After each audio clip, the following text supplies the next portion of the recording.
Since this video concept got a very positive reception last time around, in this video we'll go through a handful of mini scenarios once again.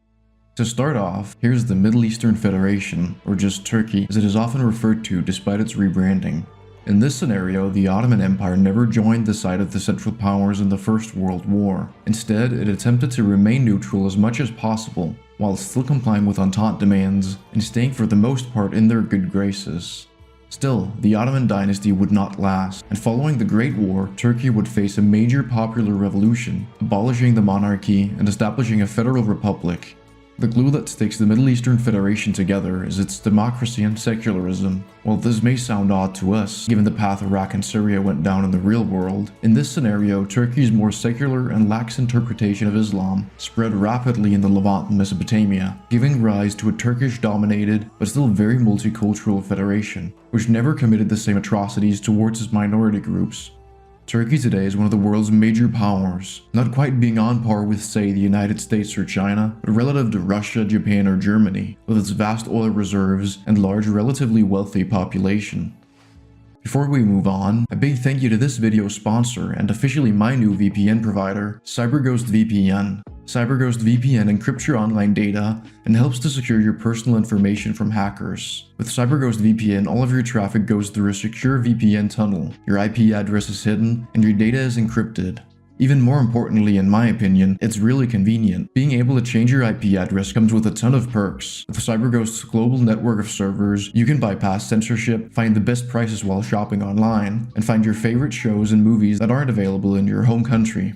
With CyberGhost VPN, you can change your online location in 3 clicks and unlock all the libraries of your streaming platform, so you can get 50% more content. CyberGhost is available on all platforms, desktop, mobile, smart TV, and even gaming consoles, and one subscription can be used on 7 devices, so you can share with your family and friends. They have over 38 million users and an excellent rating on Trustpilot. CyberGhost gave me an exclusive offer of only $2.03 per month, plus 4 months for free. In addition, they have 45 days money back, so everything is totally risk-free. For this exclusive offer, click the link in the description or in my pinned comment.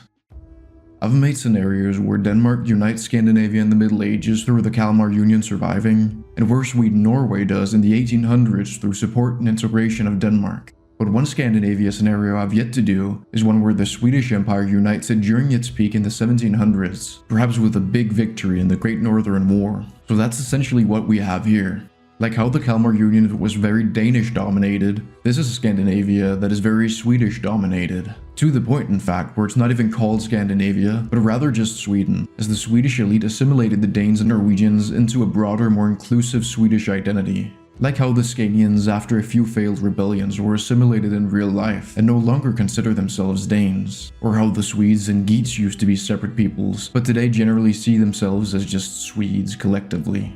This Sweden is very similar to the Scandinavia in my previous video, but with the population being distributed differently, as Sweden became the center of power in this empire. It also has similar but slightly different borders, as the Swedish-led Union would have focused much more on the Baltic coast than it would northern Germany. Moving on, we have yet another take on a scenario I've done before, but with more detail than ever. Namely a superpower Poland, in a world where the Polish-Lithuanian Commonwealth became the main power in Eastern Europe instead of Russia.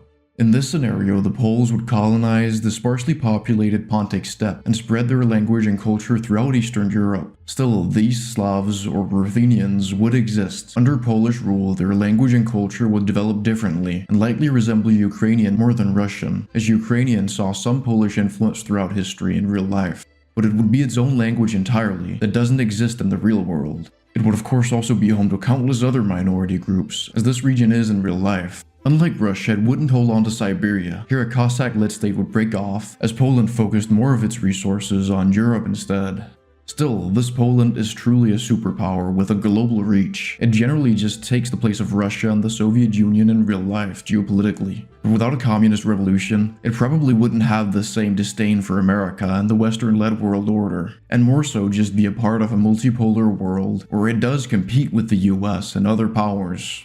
With its strong democratic institutions that date back to the Middle Ages, the United States wouldn't really be able to claim to be the leader of the free world in the same way either, so the geopolitical landscape across Europe would probably be very complicated in this world, where Poland offers an alternative to the US. Finally, here are a couple of maps I found on an old hard drive I actually made quite a while ago, hence the very different style when it comes to the sidebar. But in short, it's a big Denmark map. In this scenario, Denmark isn't particularly expansionist, but just keeps its medieval and early modern territories. It does so by performing better in the Scandinavian War, where it along with Norway would regain their lost territories, and by siding with the British during the Napoleonic Wars, allowing for it to keep Holstein entirely outside of the German Confederation. This makes fully integrating mixed Danish and German Schleswig and letting go of clearly majority German Holstein, as they plan to do in real life, much simpler, as it is an entirely internal matter.